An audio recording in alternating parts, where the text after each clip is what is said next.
रही नया नगर की बात, अब 22 नंबर की बात, आप समझ लो कि हम कितने मजबूत हैं कि दोनों पार्टियों को ये मियाँ के सिवा, भाईजान बोले सिवा रास्ता नहीं है और मियाँ बोलने के सिवा रास्ता नहीं है।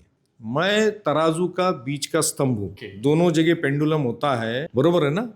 तो इस मियाँ और इस भाईजान के बगैर दोनों का चलता नहीं है। तो हम कितने मजबूत हैं? नया नगर नया नगर नया नगर बीजेपी वाले चिल्लाते रहते हैं। नया नगर में एक प्रभाग है, सिर्फ एक प्रभाग, नया नगर में सिर्फ एक प्रभाग है। Out of 95 corporators only 4 corporators is only 100% Muslim dominated. लेकिन उस 4 का वजन कितना है? ये 500 कैंडिडेट खड़े ना, उतना है। तो कांग्रेस पूरे शहर में आज भी अपना 30-35% वोट शेयर लेकर के पूरे शहर में मजबूत है। जय हिंद दोस्तों, मैं हूं आफ्ताब खान और आप देख रहे हैं सिटी हेडलाइंस न्यूज़। दोस्तों, हमारे साथ जाने माने चेहरे, और मीरा भाईंदर का तो शायद ऐसा कोई बच्चा हो जो नहीं जानता हो इनको। मैं सैयद मुजफ्फर हुसैन जी के साथ हूँ। मुजफ्फर हुसैन जी, आप जो है प्रताप सरनाइक के भाईजान, या वो आपके भाईजान हो, यानी उनका कहना है कि आप शिंदे सेना को यहाँ पे सपोर्ट कर रहे हो, और आपका कहना है कि बीजेपी मीम को सपोर्ट कर रही है। सच्चाई क्या है, आप सच बताएंगे? बीजेपी के एमएलए ने खुद से ये कहा पत्रकार परिषद में, जो मैंने सुना, हमने अजीत पवार वाली एनसीपी के लिए 8 सीटें छोड़ दी। किसने कहा? बीजेपी के एमएलए ने कहा, मैंने तो नहीं कहा, उन्होंने कहा। अजीत पवार किसके साथ है? राज्य में, केंद्र में बीजेपी के साथ है। किन लोगों को उम्मीदवारी दिया अजीत पवार के सिंबल पे? जो कांग्रेस से गद्दारी करके बीजेपी में महापौर के इलेक्शन में पैसे लेके भाग गए थे, वो साफ तौर पे पूरे शहर जानता है कि वो बीजेपी के साथ है। उन्हीं लोगों को अजीत पवार के सिंबल पे माइनॉरिटी डोमिनेटेड सीट्स जो है वहां पे खड़ा किया।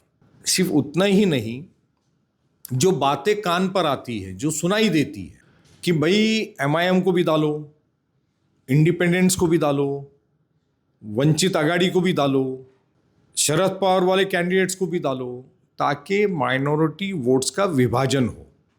ये इस तरह की बातें कान पे इलेक्शन से पहले ही आ रही थी, और एक्चुअल हमने देख लिया। जब नॉमिनेशन फाइल हुए, को 2 तारीख को विड्रॉल का समय ख़त्म हुआ, तो ये चित्र क्लियर हो गया कि ये सारी षड्यंत्र करने का काम बीजेपी ने किया। ये साफ दिख गया। हम बीजेपी के खिलाफ भी लड़ रहे हैं, डायरेक्ट लड़ रहे हैं। हम शिंदे सेना के खिलाफ भी डायरेक्ट लड़ रहे हैं। 19 नंबर जो कांग्रेस का सिटिंग वार्ड है पिछले कई सालों से, वहाँ पे शिंदे सेना का पूरा पैनल है। 20 नंबर में शिंदे सेना का पूरा पैनल है। 17 नंबर में शिंदे सेना का पूरा पैनल है।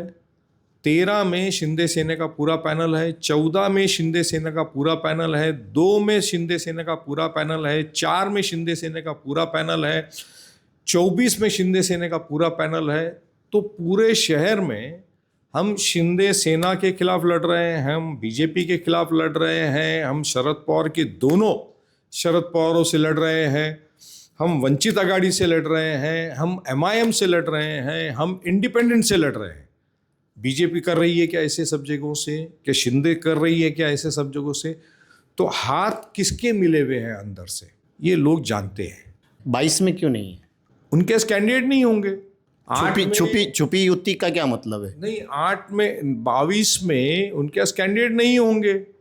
या किसकी गारंटी है कि जो उबाटा से लोग खड़े हैं आज यहाँ पर, वो शिंदे सेना से उनको स्पॉन्सर नहीं होगा? किस बात की गारंटी है? इसकी गारंटी कौन ले सकता है कि जो उबाटा से लोग खड़े हैं 9 और 22 में, वो शिंदे सेना से उनको फाइनेंस नहीं होगा? कौन बता सकता है? मतलब मुजफ्फर हुसैन जी का कहना है कि आपका कोई ना छुपा युति है ना ओपन युति है, उनके साथ कोई युति नहीं, कोई ये नहीं। आप कांग्रेस अकेले अपने दम पर मीरा भाईंदर में जितने सीट पे भी लड़ रही है वो लड़ रही है। बिल्कुल, कांग्रेस अपने दम पर उसमें लड़ रही है। उबाटा, शरद पवार की एनसीपी और मनसे जो उबाटा के साथ है, इनके साथ जो प्राइमरी डिस्कशन में हमने जितनी अपनी हक की सीटें मांगी थी, 95 में से तकरीबन 40 सीटें, हम उसमें भी 5-7 विड्रॉ कर गए, क्योंकि प्राइमरी डिस्कशन में उबाटा ने वो सीटें मांगी थी, राष्ट्रवादी ने मांगी थी, तो हमने उस सीट में से भी विड्रॉ कर दिया ताकि सेक्युलर वोट बैंक का डिवीजन ना हो। लेकिन उनके साथ आपकी युति तो नहीं हुई?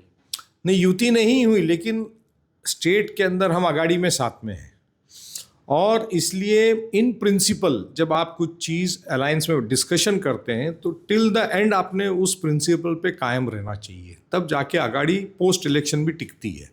वरना लोगों के सामने आप चुनाव में एक दूसरे पे लांछन उड़ा रहे हैं और बाद में चुनाव के बाद में फिर साथ में आ रहे हैं, तो डेमोक्रेसी का मजाक उड़ जाता है। ये तो एक शब्द बोल के कर दिया जाता है कि ऊपर का आदेश है, पार्टी सबसे बड़ी, वरिष्ठों का आदेश है, इसलिए हम साथ साथ बैठे हैं, ऐसा ही कहा जाता है, मैंने जब भी देखा है।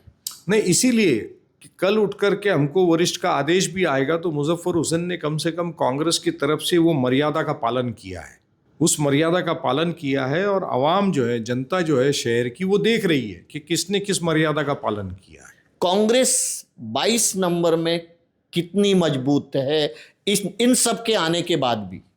सिर्फ 22 नंबर में नहीं, कांग्रेस पूरे शहर में मजबूत है, और यही वजह है कि हमारे को विधानसभा में 85,000 वोट मिला, और यही वजह है कि राजन विचारों को लोकसभा में हमने पूरे शहर से 1,40,000 वोट दिलवाए। वो उबाटा की ताकत पे नहीं था, वो कांग्रेस की ताकत पे। तो कांग्रेस पूरे शहर में आज भी अपना 30-35% वोट शेयर लेकर के पूरे शहर में मजबूत है। रही नया नगर, MIM जहाँ पे भी आती है ऐसे उन पे इल्ज़ाम लगते हैं, कितनी सच्चाई है नहीं है कि वो बीजेपी फंडेड हैं, तो इसलिए मेरा ये क्वेश्चन था। असउद्दीन ओवैसी साहब जो हैं, मैं इनको ज़ाती तौर पे एट माई पर्सनल लेवल मैं उनको बहुत पसंद करता हूँ, क्योंकि बैरिस्टर एट लॉ है, पढ़े लिखे आदमी हैं, पार्लियामेंट में जो तकरीर करते हैं विद स्टैटिस्टिक्स करते हैं, और उनको भी उतना ही अधिकार है अपनी पार्टी बढ़ाने का जितनी दिगर पार्टियों को है। तो मैं वो आरोप असउद्दीन ओवैसी या अकबरुद्दीन ओवैसी पे नहीं लगा रहा हूँ कि MIM वहाँ से डायरेक्ट आए हैं और उन्होंने जानबूझ के ये किया, मैं नहीं कर रहा हूँ। मैं ये नीचे का शहर के अंदर का जो षड्यंत्र है, मैं उसके ताल्लुक से बात कर रहा हूँ।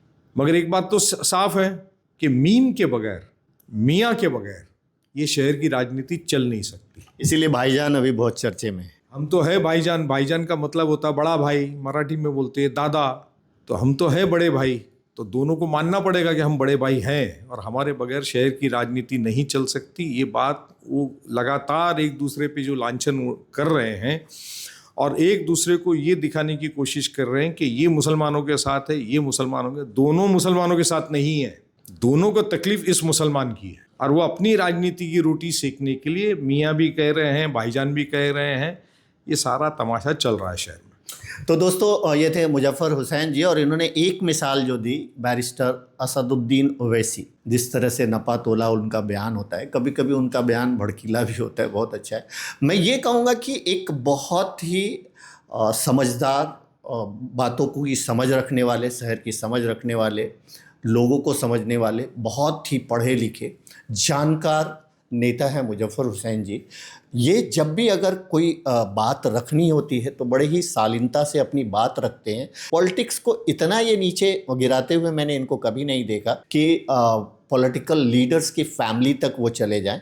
यहाँ तक कि अगर पॉलिटिकल लीडर्स को भी कुछ कहना रहता है तो बड़े ही शालीनता से, साफ अंदाज में कहते हैं, जो लोगों को समझ में आता है। और इसलिए मुजफ्फर हुसैन एक नाम है, और भाईजान लेकर के, भाईजान को बोल करके अभी बहुत ज़्यादा चर्चा में है, नेशनल लेवल तक चर्चा में है। देखते हैं, 15 तारीख को वोटिंग है और 16 को रिजल्ट है। इस इंटरव्यू के बारे में आप क्या सोचते हैं? अपनी राय और कमेंट हमें ज़रूर दें। Thank you so much.